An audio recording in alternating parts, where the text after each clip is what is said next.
नमस्कार, India voice देख रहा मेरे साथ मैं हूं शंकर दत्त पंत। एक बड़ी खबर गाजियाबाद से आ रही, जहां पर high rise society crossing Republic के पास आग लगी है। शॉपिंग कॉम्प्लेक्स के ऊपरी मंजिल में ये आग लगने की घटना सामने आई है। तस्वीरें आप देखिए, गाजियाबाद की है, जहां पर दमकल की गाड़ियां फिलहाल इस आग पर काबू पाने में जुटी हुई हैं। विजयनगर थाना क्षेत्र का ये पूरा मामला बताया जा रहा है, जहां पर ये भीषण आग लगी है। गाजियाबाद में high rise society crossing Republic के पास ये बिल्डिंग, जिसमें दूसरे ऊपरी हिस्से में देखिए आप किस तरह से आग की लपटें। दमकल की गाड़ियां फिलहाल इस आग पर काबू पाने की कोशिश कर रही हैं। तो हालांकि नुकसान भी जाहिर तौर पर हुआ होगा, लेकिन कितना इसका आकलन नहीं है। लेकिन फिलहाल आग पर काबू पाने की कोशिशें की जा रही हैं। दमकल की गाड़ियां मौके पर मौजूद हैं और जैसे ही आग लगने की घटना सामने आई, आसपास के लोगों ने तुरंत ही फायर ब्रिगेड को कॉल किया और मौके पर दमकल की गाड़ियां आग बुझाने में जुटी हैं। तो high rise society crossing Republic के पास ये जो बिल्डिंग जिसमें आग लगी है ऊपरी हिस्से में। जितेंद्र हमारे संवाददाता ज्यादा अपडेट के लिए फोन लाइन पर जुड़े हैं। जितेंद्र, ये तस्वीरें आग लगने की सामने आई हैं, कहां की ये तस्वीरें हैं और अभी हालात क्या हैं? देखिए, गाजियाबाद की तस्वीरें जहाँ पर आग लगी है। आग लगने का पता स्थानीय लोगों को तब चला जब ये दूर इमारत पे आग लगने के कई निशान, यूं कहें कि जैसे आग लगने का जो बड़ा धुआं होता है वो दिखने लगा। तभी लोगों ने इसकी इत्तला जो कि दमकल विभाग है उसको दी है। इलाका पड़ता है विजयनगर का, थाना क्षेत्र पड़ता है क्रॉसिंग रिपब्लिक, एक पॉश इलाका है। वहां पर एक कॉम्प्लेक्स पड़ता है, उसके ऊपरी माले पर आग लगी थी। फिलहाल जो दमकल की गाड़ियां हैं, 3 गाड़ियां मौके पर मौजूद है और आग पर काबू पाने का प्रयास किया जा रहा है। और आपको बता दें कि जो दमकल अधिकारी हैं उनका साफ तौर पर कहना है कि फिलहाल आग पर काबू पाने का प्रयास तो किया जा रहा है। अच्छी बात यह है कि इसमें कोई जनहानि नहीं हुई है, लेकिन आग काफी भयंकर है और लाखों का सामान जलकर खाक हो गया। जी चलिए, बहुत बहुत धन्यवाद जितेंद्र इस तमाम जानकारी के लिए। तो फिलहाल आग पर काबू पाने की कोशिश वहां पर की जा रही है। विजयनगर थाना क्षेत्र का ये मामला है।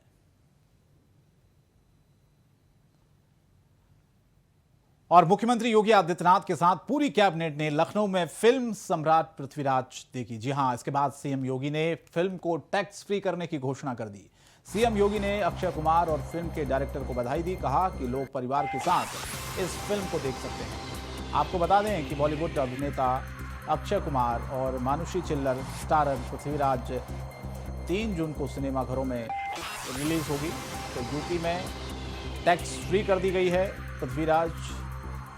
और मुख्यमंत्री योगी आदित्यनाथ ने भी इस फिल्म की खूब तारीफ की, क्योंकि फिल्म को सीएम योगी ने अपनी कैबिनेट के साथ देखा और फिर देखने के बाद कहा कि फिल्म अच्छी। अक्षय कुमार और फिल्म के डायरेक्टर को बधाई।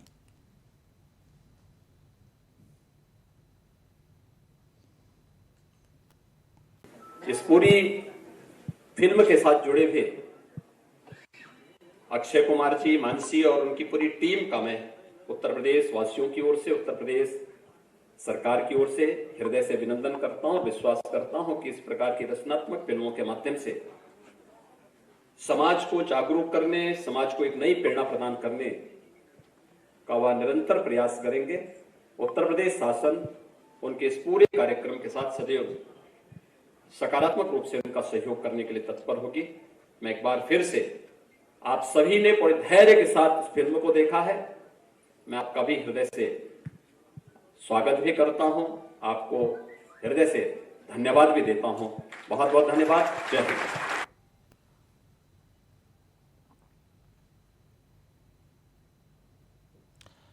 तो फिल्म को टैक्स फ्री कर दिया गया उत्तर प्रदेश में। मुख्यमंत्री योगी आदित्यनाथ ने भी फिल्म की तारीफ की। पूरी कैबिनेट के साथ उन्होंने फिल्म को देखा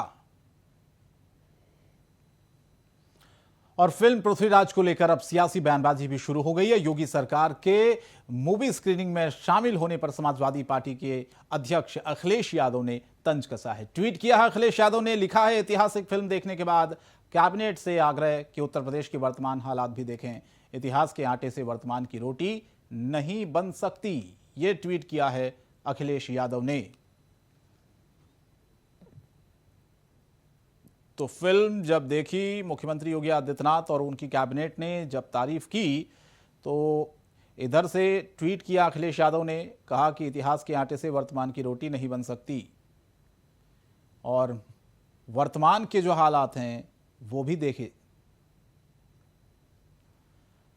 और वहीं कानपुर देहात के परोख गांव पहुंचे सीएम योगी। राष्ट्रपति के आगमन से पहले सीएम योगी कार्यक्रम की तैयारियों का जायजा लेने के लिए पहुंचे। 3 जून को राष्ट्रपति अपने पैतृक गांव आएंगे। राष्ट्रपति कोविंद के साथ पीएम मोदी भी मौजूद रहेंगे। तो कार्यक्रम है ये, जहां पर राष्ट्रपति रामनाथ कोविंद अपने पैतृक गांव, 3 तारीख का कार्यक्रम है और उससे पहले तैयारियां किस तरह से की गई हैं उसकी पूरी जानकारी, उसका जायजा लिया योगी आदित्यनाथ ने, जहां पर परोख गांव सीएम योगी पहुंचे और तैयारियों का जायजा लिया।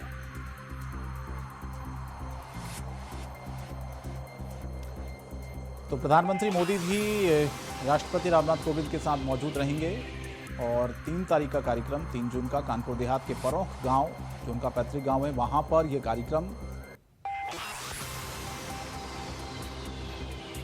तो राष्ट्रपति के आगमन से पहले किस तरह की तैयारियां वहां पर की गई हैं, इसी का जायजा लिया योगी आदित्यनाथ ने। वो पहुंचे थे कानपुर देहात और राष्ट्रपति के आगमन से पहले व्यवस्थाएं दुरुस्त हों, किस तरह की व्यवस्थाएं वहां पर की गई हैं, सुरक्षा को लेकर, बाकी चीजों को लेकर इसका जायजा लिया। और गुजरात के बड़े पाटीदार नेता कहे जाने वाले हार्दिक पटेल की सियासी जीवन का आज नया अध्याय शुरू हो गया है। कांग्रेस से मोहभंग होने के बाद हार्दिक पटेल ने बीजेपी का दामन थाम लिया। बीजेपी कार्यालय पर आयोजित एक कार्यक्रम में पार्टी के प्रदेश अध्यक्ष सीआर पाटिल ने हार्दिक पटेल को सदस्यता दिलाई। पार्टी की सदस्यता लेने से पहले हार्दिक ने ट्वीट कर कहा कि राष्ट्रहित, प्रदेश हित, जनहित और समाज हित की भावनाओं के साथ आज से नए अध्याय का प्रारंभ होने जा रहा है।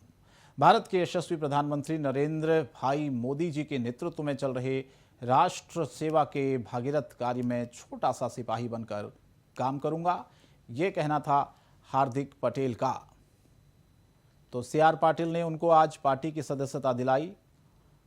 भारतीय जनता पार्टी में आज वो शामिल हो गए। हालांकि कांग्रेस पार्टी उन्होंने छोड़ दी थी पहले ही और अब बीजेपी उन्होंने ज्वाइन की और प्रधानमंत्री की खूब तारीफ भी की। और रांची में झारखंड बीजेपी प्रदेश चुनाव समिति की बैठक और मांडर विधानसभा उपचुनाव के प्रत्याशियों के नामों पर चर्चा हुई। बैठक में प्रदेश अध्यक्ष दीपक प्रकाश, विधायक दल के नेता बाबूलाल मरांडी, चुनाव समिति सदस्य राकेश प्रसाद समेत कई वरिष्ठ नेता शामिल हुए। बैठक के बाद चुनाव समिति के सदस्य राकेश प्रसाद ने यह बताया कि मांडर विधानसभा उपचुनाव में 4 से 5 नामों पर चर्चा और नामों की लिस्ट केंद्रीय नेतृत्व को भेज दी गई है।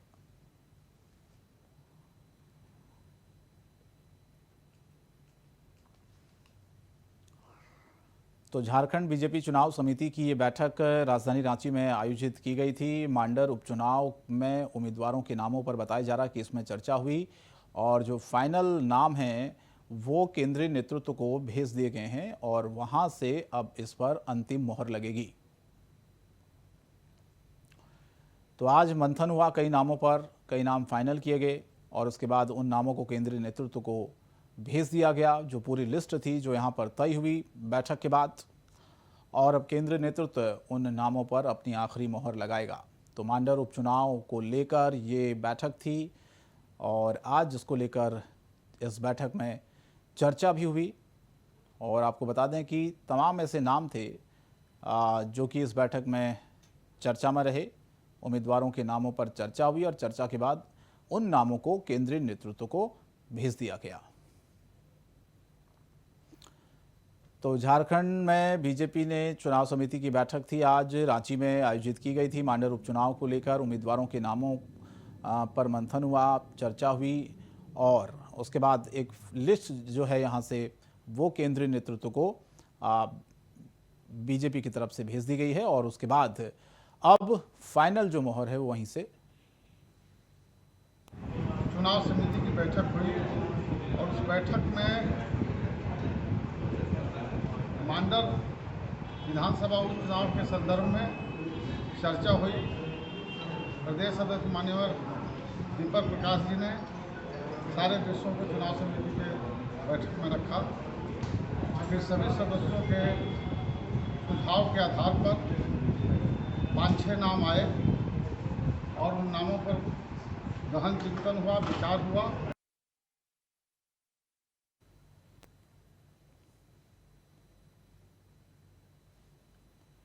और 6 जून को देवघर के कमलकांत नरोने स्टेडियम में राज्य मुख्य समारोह आयोजित किया जाएगा। देवघर के डीसी मंजुनाथ भजंत्री ने अन्य अधिकारियों के साथ स्टेडियम का निरीक्षण किया और समारोह की तैयारियों का जायजा लिया। 6 जून को समारोह में सीएम हेमंत सोरेन मुख्य अतिथि होंगे। इस मौके पर मुख्यमंत्री रोजगार सृजन कार्यक्रम आयोजित होगा। साथ ही आसपास के जिलों के लाभार्थियों को परिसंपत्तियों का वितरण भी किया जाएगा।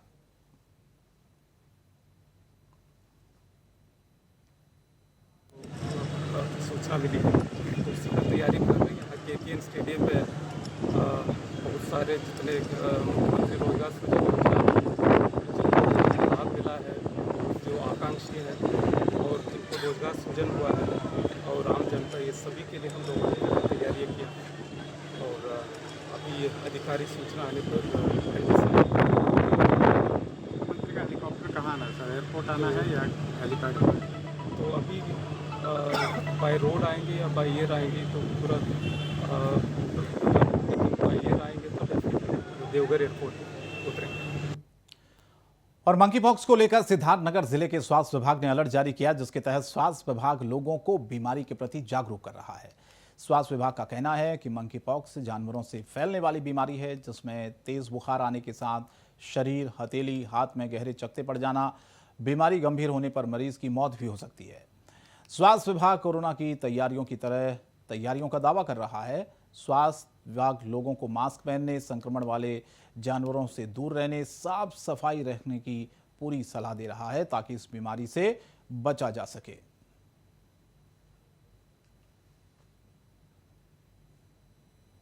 हम खड़े हैं सिद्धार्थनगर जिले के सीएमओ कार्यालय पर। सीएमओ अनिल कुमार चौधरी ने बताया कि जैसे मंकी पॉक्स बड़ी बीमारी फैल रही है तो उसको हम यहाँ पे लेके सारी व्यवस्थाएं पूरी कर ली गई है जिला अस्पताल में। जैसे तीसरी और चौथी फेज में कोरोना था, उस तरह से यहाँ तैयारियां पूरी कर ली गई हैं। सारी व्यवस्थाएं यहाँ उपलब्ध हैं, किसी भी तरह की कोई परेशानी नहीं होगी। और यहाँ ऑक्सीजन प्लांट भी लगे हुए हैं, ऑक्सीजन से भी लोगों को दिक्कत नहीं होगी, बाहर नहीं जाना पड़ेगा। सीएमओ अनिल कुमार चौधरी ने बताया है कि ये सारी व्यवस्थाएं जिला अस्पताल में पूरी कर ली गई है मंकी पॉक्स को लेकर। जब तीसरी और चौथी कोरोना महामारी इतनी तेज़ी से फैली थी तब भी हमारे यहाँ पूरी व्यवस्था थी। तो उस तरह की कोई भी बीमारी, बड़ी बीमारी मंकी पॉक्स ही क्यों ना हो, उसको लेकर यहाँ पूरी तैयारियां कर ली गई हैं। किसी भी प्रकार की कोई समस्या नहीं है। सिद्धार्थनगर से राकेश यादव, इंडिया वॉइस। और सरकार के लाख दावों के बावजूद जनता पानी की समस्या से जूझ रही है। इसकी वानगी उस वक्त देखने को मिली जब स्वतंत्रता सेनानी का बेटा पानी की समस्या का समाधान नहीं होने पर ताम्रपात्र को वापस करने कलेक्ट्रेट पहुंचा। मथुरा के डीएम नवनीत चाहल ने जल्द पानी की समस्या का समाधान करने का आश्वासन दिया। इससे पहले स्वतंत्रता सेनानी के बेटे ने महापौर से पानी की समस्या के समाधान की गुहार लगाई थी, जहां से समस्या के समाधान नहीं होने पर स्वतंत्रता सेनानी का बेटा जिला अधिकारी के पास गुहार लेकर पहुंचा।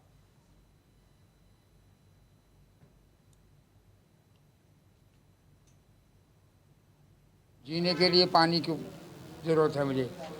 पानी नहीं मिल रहा मेरे को, 10 दिन से परेशान डोल रहा हूँ। नगर निगम में कहीं कोई सुनवाई नहीं थी। अब डीएम साहब ने आश्वासन दिया है कि आपकी समस्या का समाधान आज ही करा दूंगा। इससे पहले किस विभाग में गए थे? नगर निगम महापौर के गया, वहाँ और उसमें कोई नहीं मिला, किसी ने कोई बात नहीं करी। बेवकूफ़ बना दिया। 3 दिन से मैं बैठा हूँ, कोई नहीं आया देखने मेरे को। अभी आप यहाँ तामपत्र लेके आए हैं तो हाँ, क्या कहा है? जिलाधिकारी के पास आया था, मैंने कहा या तो मुझे पानी दो और नहीं तो ये अपना सम्मान पत्र वापस लो। आज जिलाधिकारी जी के पास आए, इन्होंने कहा प्रधानमंत्री का जो तामपत्र है और जेल के कागज है हम उनको वापस कर देंगे। हमने भी कहा जिलाधिकारी जी को कि जब ये करेंगे क्या, इनको तामपत्र को जब तक पानी नहीं मिल रहा है, मान लो खाना तो बहुत बड़ी बात है, पानी नहीं मिलेगा तो ये बोले कि मैं जी के क्या करूँगा।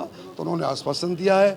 हम आपके चैनल के माध्यम से ये मांग करना चाहते हैं कि मुख्यमंत्री जी का सख्त आदेश है, हर अधिकारी 10 से 12 बजे जनता की आवाज़ को सुनेगा, लेकिन नगर निगम में 10 से 2 बजे तक कोई भी अधिकारी नहीं था। हम ये भी मांग करते हैं ऐसे अधिकारी के खिलाफ कार्रवाई की जाए और जनता की आवाज को।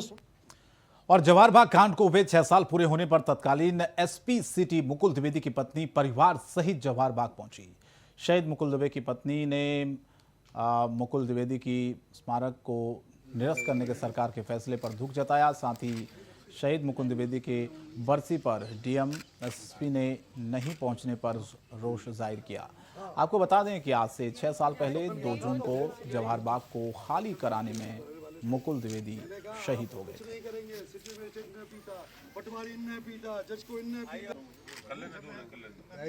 क्या कहूँ, बहुत दुखी हूँ, बहुत भावुक हूँ। 6 साल बीत गए, पर बहुत सारी मांगें थी।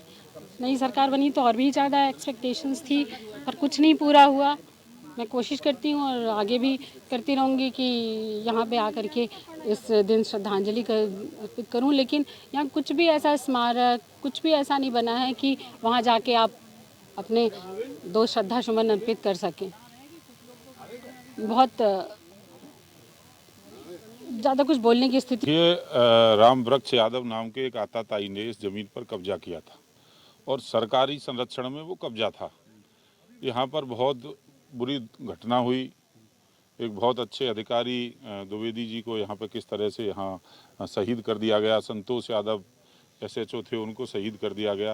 ये बड़ा दुर्भाग्यपूर्ण घटना है और वो तो इस पूरी प्रॉपर्टी को कब्जाना चाहते थे, पर यहाँ की जनता, आप सब लोगों का सहयोग, प्रशासन का सहयोग कि ये ज़मीन मुक्त हुई। मेरा ऐसा मानना है कि मुकुल द्विवेदी जी यहाँ शहीद हुए, संतोष यादव जी यहाँ शहीद हुए, उनकी याद में ये यहाँ पर बोर्ड लगा हुआ है और ये वाटिका का निर्माण हुआ है। और आगरा में हिंदूवादी संगठनों ने तेजू महाले को लेकर और मुगल वंशज के प्रिंस तुसी के खिलाफ विरोध प्रदर्शन किया। दरअसल मुगल वंशज के प्रिंस तुसी ने परमहंस आचार्य मत्स्येंद्र गोस्वामी और सुभाष चंद्र बोस की पौत्री के खिलाफ तहरीर दी है, जिसमें उन्होंने इस लोगों पर सांप्रदायिकता दंगा भड़काने का आरोप लगाया। हिंदूवादी संगठनों ने प्रिंस तुसी पर झूठे आरोप लगाने कहा कि उन्होंने झूठे आरोप लगाए और इसीलिए हिंदूवादी संगठनों ने इसे लेकर प्रदर्शन भी किया।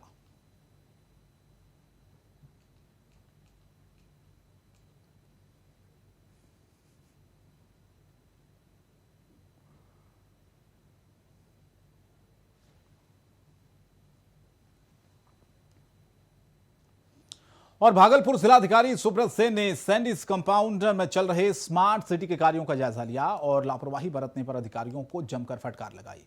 डीएम ने इसके साथ 15 जून तक काम पूरा करने का निर्देश दिया और काम पूरा नहीं होने पर कार्रवाई की चेतावनी भी दी।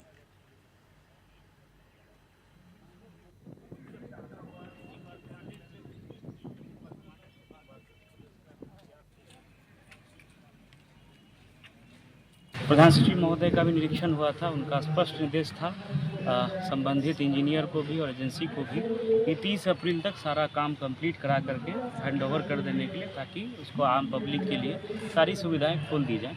1-2 चीज़ों को छोड़ करके, एक जो स्विमिंग पूल को लेकर के कुछ समस्या थी, बास्केटबॉल का, और जो अतिरिक्त बन रहा है बैडमिंटन कोर्ट, इन 2-3 चीज़ को छोड़ करके अन्य सुविधाएं शुरू कर देनी थी, लेकिन अभी तक कार्य कंप्लीट नहीं हुआ है। तो इसमें हम लोगों ने बोला है नगर आयुक्त को, और नगर आयुक्त साहब खुद देख रहे हैं, अभी ज्वाइन करने के बाद लगातार वो विजिट भी कर रहे हैं, उनका इंस्पेक्शन भी हुआ है। तो इसमें जो है, जो भी इसके लिए दोषी होंगे उनके ऊपर कार्रवाई होगी। और गोंडा में मुजैना ब्लॉक प्रमुख चुनाव का ऐलान हो गया है। 8 जून को होने वाले ब्लॉक प्रमुख के लिए 6 जून को नामांकन होगा और 7 जून तक नाम वापस ले सकते हैं। बीडीसी 8 जून को सुबह 11 बजे से दोपहर 3 बजे तक वोट डाले जा सकेंगे। 8 जून को ही मतदान के तुरंत बाद मतगणना भी होगी।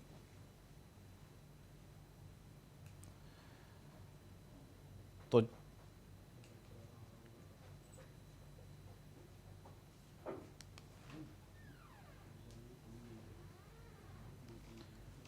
और गया में एटीएम लूटने की घटना सामने आई है, जहां बदमाशों ने शोभ बाजार में एटीएम को निशाना बनाया और एटीएम मशीन को उखाड़ कर ले गए। बताया जा रहा है कि एटीएम मशीन में 10 से 15 लाख रुपए थे। घटना की सूचना मिलने पर पुलिस अपराधियों की तलाश में जुटी हुई है। तो फिलहाल गया में ये एटीएम ही उखाड़ कर बदमाश ले गए 10 से 15 लाख रुपए इस एटीएम में थे, ऐसा बताया जा रहा है। और जैसे ही पुलिस को जानकारी मिली तुरंत ही वहां पर जांच शुरू की गई। ये आप देखिए किस तरह से यहाँ सामान को तोड़ा गया है, बिखेरा गया है। और गया में बदमाशों के हौसले देखिए कितने बुलंद है। एटीएम को ही वो उखाड़ कर ले गए, एटीएम मशीन को पूरी तरह से। वहाँ इसी जगह पर एटीएम मशीन लगी हुई थी जहां पर ये सामान बिखरा पड़ा है। और बुलेटिन में इतना ही। इंडिया वॉइस पर खबरें जारी हैं। नमस्कार।